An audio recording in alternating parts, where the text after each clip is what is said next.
1/4/2026 हे परिपत्रक काढलेलं आहे मीटर बसवण्याच्या संबंधामध्ये. तर हे त्यांनी पहिला मागे घेतला पाहिजे.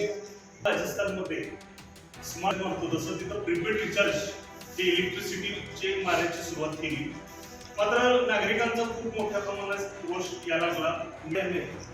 महाराष्ट्रासारख्या सदन भागामध्ये स्मार्ट मीटर हटवा, ग्राहकाची लूट थांबवा. स्मार्ट मीटर हटवा, ग्राहकाची लूट थांबवा. स्मार्ट मीटर हटवा, ग्राहकाची लूट थांबवा. नमस्कार. महाराष्ट्रानं कायमच क्रांती केलेली आहे, ती वेगवेगळ्या क्षेत्रांमध्ये असो. स्वातंत्र्यपूर्व काळामध्ये हा देश स्वतंत्र झाला पाहिजे म्हणून या महाराष्ट्रानं खूप मोठी क्रांती केलेली होती. या महाराष्ट्रातील तासगाव, सांगली जिल्ह्यातील तासगावमध्ये इंग्रजांचा युनियन जॅक हा महाराष्ट्रातील सांगली जिल्ह्यानंच पहिल्यांदा खाली उतरवण्याचं काम केलेलं होतं. अशाच तऱ्हेचं आता एक क्रांती या महाराष्ट्रामध्ये सांगली जिल्ह्यामध्ये घडते, ती म्हणजे स्मार्ट विरोधामध्ये. हे स्मार्ट मीटर बदललं गेलं पाहिजे, हा स्मार्ट मीटर हटवलं पाहिजे आणि सरकारनं जी सक्ती केलेली आहे ती पूर्णपणे बंद झाली पाहिजे. यासाठी एक क्रांती आता या सांगली जिल्ह्यामध्ये होते आणि ती संपूर्ण महाराष्ट्रभरामध्ये राबवली जाणार आहे. आणि या संदर्भामध्ये स्मार्ट मीटर हटाओ कृती समितीची स्थापना आज करण्यात आलेली आहे. जय हिंद सेनेचे संस्थापक अध्यक्ष माननीय चंदनदादा चव्हाण यांच्या नेतृत्वाखाली ही कृती समिती स्थापन झालेली आहे. आपल्याबरोबर चंदनदादा, आपण त्यांच्याशी बोलूया. दादा, काय सांगाल आता, काय भूमिका आणि अजेंडा काय राहणार आहे? स्मार्ट मीटर या जिल्ह्यातनं आणि या महाराष्ट्रातनं हद्दपार झालं पाहिजे. कारण कालसुद्धा काय राज्यामध्ये सरकारनं सरकारनं हटवलेलं आहे. या देवेंद्रजी फडणवीस साहेबांना मी सांगू इच्छितो की या महाराष्ट्रामधलं तात्काळ हे स्मार्ट मीटर प्रकरण बंद करून एकदा क्लोज करा ही फाईल. जर या माध्यमातून सर्वसामान्य जनतेची प्रचंड लूट चाललेली आहे आणि हे विद्युत खातं या मुख्यमंत्र्यांनी अदानीच्या दावणीला बांधलेलं आहे आणि हे सरकार या अदानीचे मिंदे असल्यामुळं आज त्याचा फटका सर्वसामान्य जनतेला बसायला लागलेला आहे. 500 रुपये येणारं बिल या ठिकाणी 3-4 पटीनं 1,500-2,000 हजारच्या घरात चाललेलं आहे. मग ही जनतेची लूट या माध्यमातून सुरू झालेलं आहे. ते आता इथून पुढं आम्ही कदापि होऊन देणार नाही. बेकायदेशीर मीटर बसवून देणार नाही.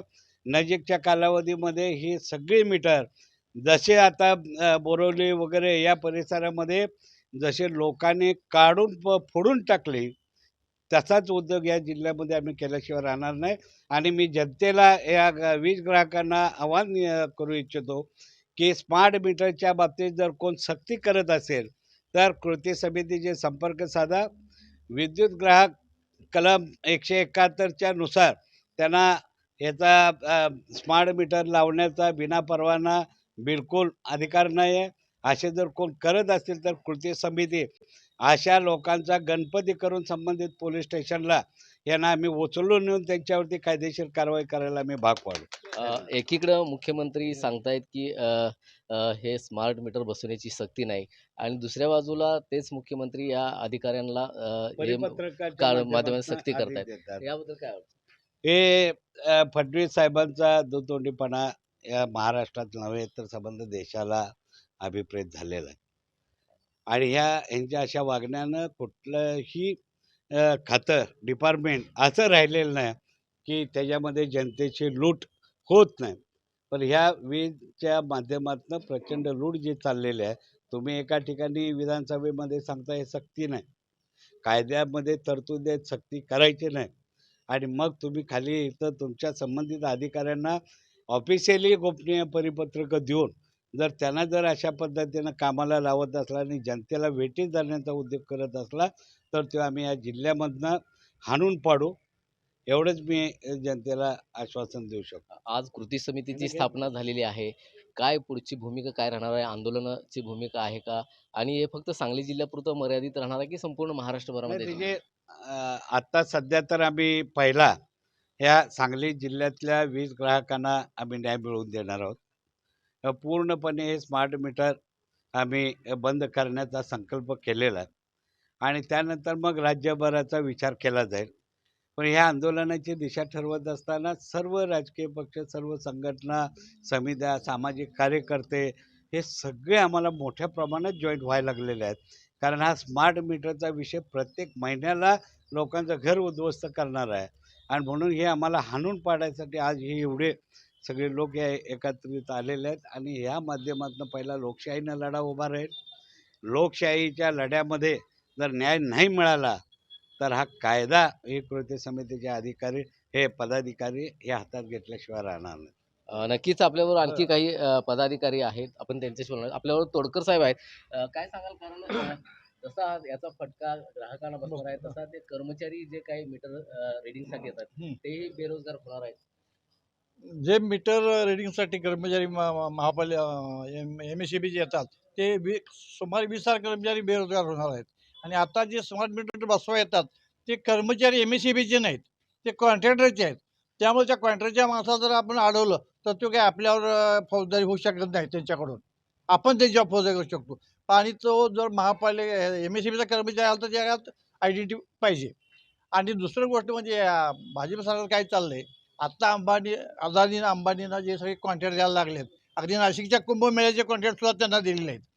ह्यांचं 100% भाजप 29ला करण्यासाठी अदानी अंबानीला हे असे उद्योगधंदे दिलेत. स्मार्ट मीटर बसवा, रस्ते करा, आणि ते पैसे 29ला वापरणार इलेक्शनला.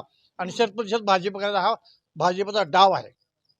आणि त्यामुळं हे आंदोलन सांगलीतून उभा राहिले आणि ते सांगलीतून यशस्वी होऊन महाराष्ट्रभर त्या आंदोलनाची झग जाणवेल याची मी खात्री बाळगतो. आपल्याबरोबर समाजवादी पक्षाचे जिल्हाध्यक्ष आहेत, आपण त्यांच्याशी बोलूया. छुपे चार्जेस जे बिलामध्ये दिले जातात, वेगवेगळे वहन कर असेल, इतर कर आहे, इंधन कर आहे, तो लावणं कितपत योग्य आहे, लावला पाहिजे का, काय? नाही, नक्कीच अयोग्य आहे.